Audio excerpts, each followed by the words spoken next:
Morning, everyone. It's the end of the week, Friday.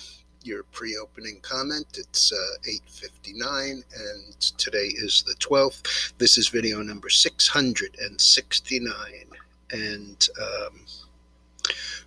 we had some numbers this morning. PPI was up 0.5%, so 0.5%, and core CPI was up 0.2%. That's a month-to-month basis. On a year-over-year basis, PPI is up 2.8% versus 1.7, and core is up 2.5 versus up 2 in January. I keep on hearing all of these Democrats saying that inflation is not going to be an issue. And when I say Democrats, I only mean that not to characterize all of them, but certainly to characterize the ones who speak for the administration, saying how, inflation is going to be transient and it's really not going to matter. And frankly, that's a load of crap. It is a specious argument at best. Since this 1.9 billion and these numbers that I just gave you are only a starting point. The next package is going to be infrastructure, which we desperately need. So I'm not against that. I'm just saying that what it looks like to me is this is the beginning. And I cannot imagine, with this administration's stated objectives and the fact that they can ram anything through that they want, as clearly has been the case with this bill, that they're going to temper their desires to bail out, forgive college loans, probably have an equity increase in housing by virtue of eliminating some of the debt. This is what they do. And taxes will also go up. That he already promised. So this morning we have the Dow, which was down and then up and then up further. When I came down to the office, we were up about 150. Now we're up roughly 50, but the NASDAQ is down well over 200. The S&P, which was higher than lower a few minutes ago, was down 9, now is down 15. So it does not look like a great day. And the new Commerce Secretary, Raimundo, who is local here, not in Massachusetts, but just down the road, the ex-governor of Rhode Island, is saying how you can't discount America when we're playing on a level playing field.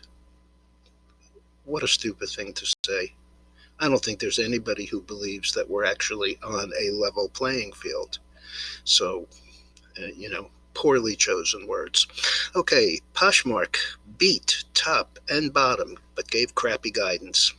The stock, which closed yesterday 59.46, is currently trading at 51.25.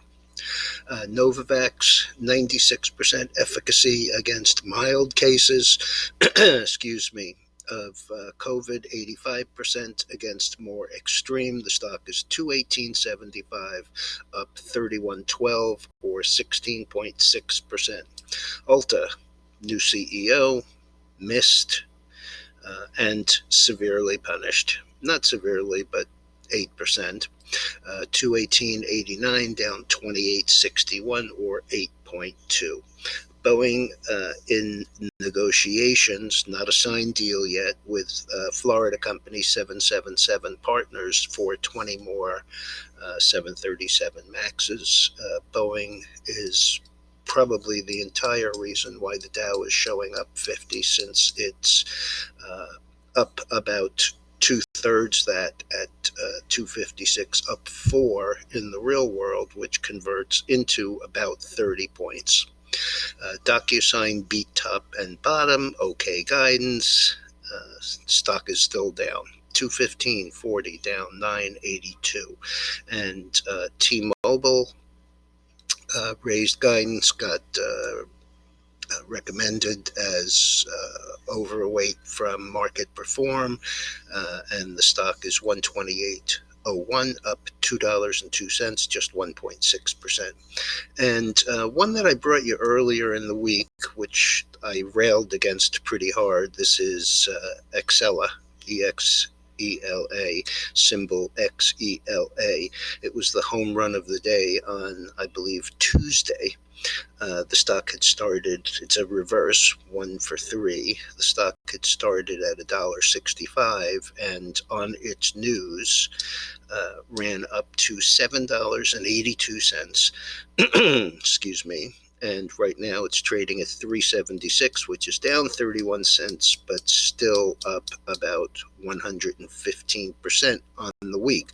This is that little nothing company who got a $90 million 10-year order and basically over tripled its market cap, went from about 75 million to almost $250 million in market cap, for a gain, that was just unbelievable on the basis of 90 million over 10 years. So, this market, there's, I don't care what anybody says, there's still plenty of fluff in it. And, when people are concerned about trading either the Dow or the NASDAQ, these little ones, end up on fire.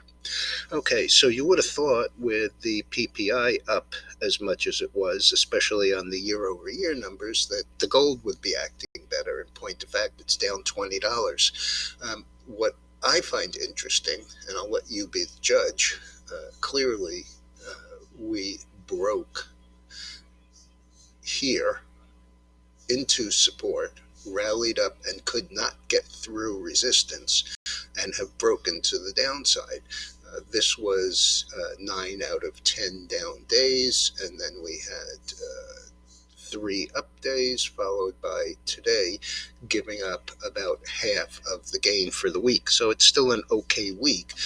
But what I find interesting, as I was saying, is that if you look at this chart and you go back and you look at a chart that really should have much more of an influence on it, that being the dollar, you'll see that it's kind of the same chart. I mean, let's go a little further back, and we have a continuing move down. This is a weekly. We rallied up. We've come back down. This one, is still overall a declining dollar. And this is the same kind of bottom that we had against support. A rally, a pullback, closing on the high, and a rally. Today we're up 46 cents on the day, but that still puts us down for the week. So it's just surprising to see the gold going down on what should be inflationary numbers, and the dollar, overall trend still down. I guess if you wanted to draw a line here, you could say that it broke out. On a weekly basis, we have the 5-week about to go through the 20-week, which would send us higher, probably.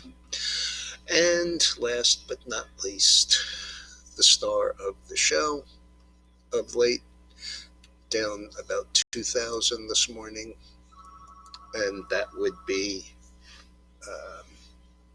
Bitcoin.